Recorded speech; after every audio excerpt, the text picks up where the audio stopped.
Madam Speaker, as a superior myself who's continuously been sexually harassed by my 15-year-old debate student, let me tell you for a fact that the idea of sexual harassment itself isn't as clear and tangible as the Syed government claims to be, right? Because we tell you at the end of the day, Madam Speaker, that the real difference that lies between something as ambiguous as sexual harassment in nature itself and what they claim for, the kind of examples that Alvin Jaish ridiculously came out, like hit and runs and so forth, is the fact that as sexual harassment, the relationship between each and one of these individuals matter. But in terms of hit and run, marital rape, we don't care whether it was your father or your brother who knocked you down. You were still knocked down, Madam Speaker. It is a sense of tangible and credible evidence that lies. It is clear that something happened under those kinds of examples. It's not clear that those examples did happen and the intent and so forth on our side. We are very proud to stand on this same principle argument that we think sexual harassment, because of its nature, should be left under the civil paradigm and not be leveled up onto the level of criminal offense, where we think you put them under the same group as rapists, as criminal sex offenders, and as pedophiles, Madam Speaker.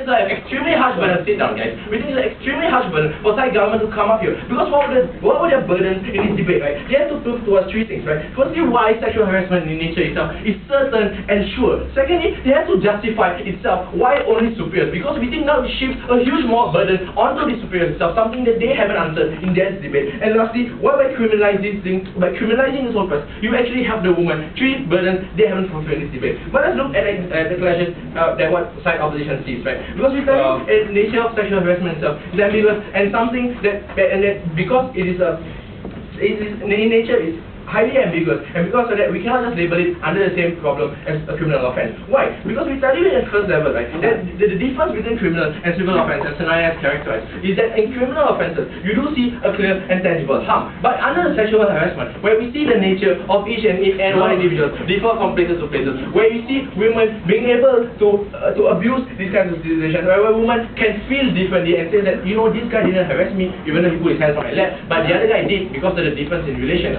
You open up a huge lack of clarity in terms of the idea of a law itself. That's why when it comes to the nature of law, for example defamation, for example libel, where there's huge ambiguity that lies within the spectrum of black and white, we leave it under the civil paradigm. We don't shift this to the criminal paradigm, Madam Speaker, because we say that there's a lot of room to argue, and it's where the courts decide and arbitrate and give the result in nature. But when you look at things like criminal, for example murder, for example rape, or even pedophilia itself, we tell you it's clear, we tell you it goes against very fundamental human rights, right? There's something that they say falls under the feminism idea of human rights. Even feminists believe that wearing a bra is against human rights. We think there's something that they need to clarify on their stance, how exactly this is a very clear human right that they go against. Secondly, we tell you that why that harassment, that when you label, the implication of labeling it as a criminal offense is that now these people automatically are being seen as criminals, right? Are being seen as having done something wrong. Whether they have been proven guilty or not, at the end of the day, they still have to go through the entire process of being tried as a criminal itself. We think for people who accidentally are being found guilty, it puts a huge kind of blame and a huge kind of burden onto these people. Something in nature itself isn't very clear to begin with. So if they really want to prove on this argument, and it's something very certain, they have to come up with a much stronger defense on why we should label it not under the spectrum of grey area, but under the black or white category. They haven't done that. Sit down, guys.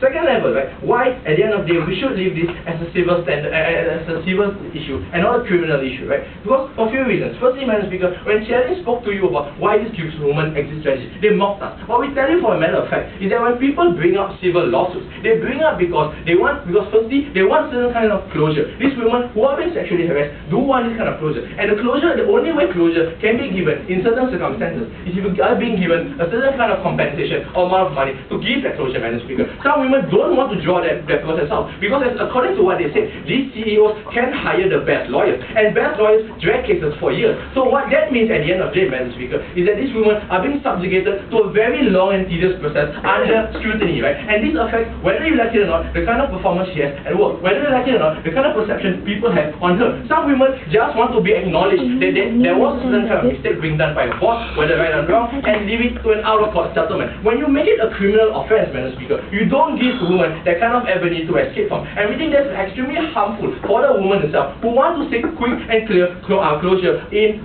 civil lawsuits. They don't give the exit strategy for them, for those women, Madam Speaker. We think that's bad. Secondly, right, they told us, oh, you know what, the real problem that under their first speaker said that, oh, you know what, most court cases, throw these cases out because it's unfair, because they err on the side of the perpetrators. They said that, right? And you know, there's a higher burden for women. So we see fundamentally that that's not a problem of leaving it under the civil case, because they still exist under the criminal case. Firstly. Secondly, they say these women don't have access to lawyers. We know that's false, right? There are a lot of women groups and organizations in America that help fund lawyers for these women, Madam Speaker. If they really have a problem with that, then give them more funds to these organizations to fund these people under the civil paradigm and make them fight that out. We don't see a need why you need to criminalize and hire state lawyers who weren't good enough to enter the private sector in the first place, Madam Speaker. We think there's a clear problem coming up from their side. Now, when they spoke about on the last level, when they spoke about, oh, you know, because we cannot make it ambiguous, it's because we must make it criminal. It's because certain things are very clear. Now, Madam Speaker, if things were really clear, for example, you need to kneel down and give me something. We tell you that those things already exist under the current guidelines. What is the real problem are the ambiguous ones where you cannot go through office guidelines or even civil lawsuits. Because if you think that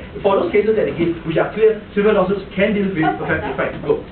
Sir, define to us the difference between an attempted rape case between a girlfriend and a boyfriend versus asking sexual favors between a boyfriend and a partner. Ma'am, because when you see attempted rape, right, there's a certain kind of physical force involved in it, where you try and put yourself to the woman itself. But when you talk about certain innuendos, certain suggestions, we think those two things are very different in nature itself. You can't just lump them together and say, well, the physical kind of offense is the same kind of verbal offense. Because we tell you, under the same paradigm, a libel and defamation suit can do a lot more damage to a person as beating the guy up. But we don't label these two things under the same thing, right? Because of one issue, which is highly subjective, where I can tell Sanaya, you know, I'm going to do something to you, and she can take it as a joke. But whereas if I try to attempt to rape her, then that makes me a little more liable.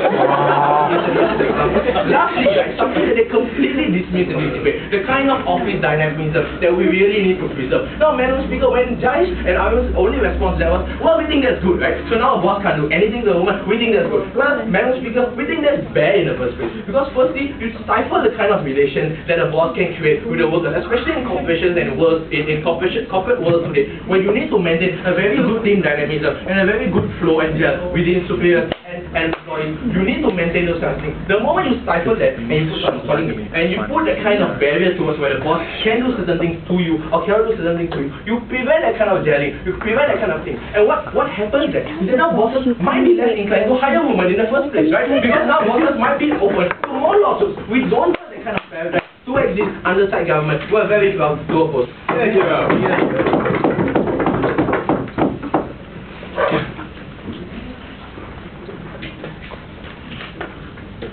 Thank the speaker for his speech. Now let's call upon the reply speaker of the opposition.